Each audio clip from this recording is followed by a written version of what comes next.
Di balik kemajuan teknologi Indonesia, ada satu sosok yang mengubah mimpi menjadi kenyataan. Seorang ilmuwan jenius, pemimpin bangsa, dan pelopor industri pesawat terbang Indonesia. Inilah kisah hidup Bacharuddin Yusuf Habibie. Bacharuddin Yusuf Habibie, atau yang lebih dikenal sebagai B.J. Habibie, lahir di Parepare, Sulawesi Selatan pada tanggal 25 Juni 1936.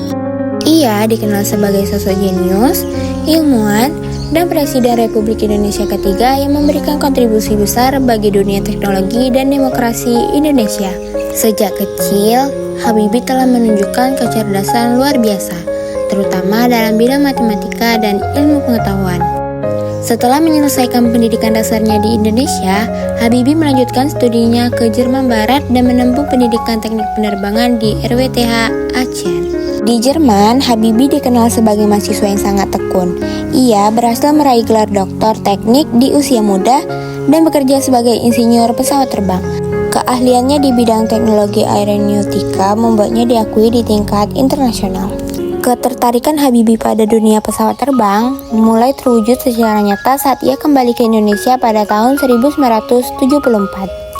Pada tahun 1976, Habibie mendirikan industri pesawat terbang Nusantara atau yang disebut dengan IPTN, yang kini dikenal sebagai PT Dirgantara Indonesia.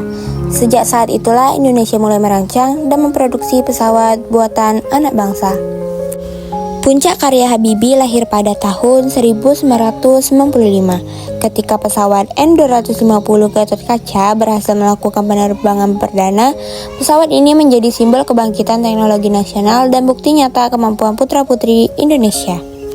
Pada tahun 1998, di tengah krisis ekonomi dan politik, B.J. Habibie diangkat menjadi Presiden Republik Indonesia ketiga. Meski jabatannya singkat, banyak perubahan besar yang beliau lakukan, mulai dari kebebasan pers, demokrasi, hingga pemilu yang lebih terbuka.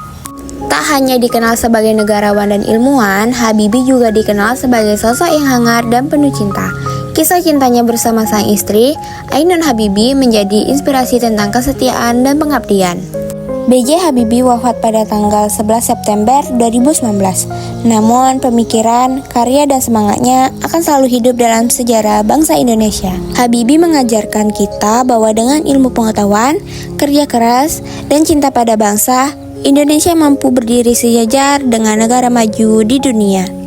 Inilah kisah Bacharuddin Yusuf Habibie. Semoga dapat menambah pengetahuan serta menginspirasi kita semua untuk terus belajar, bermimpi, dan berkontribusi bagi bangsa dan negara. Saya Gita Pratiwi, inilah tugas UAS biografi saya. Saya akhiri. Wassalamualaikum warahmatullahi wabarakatuh.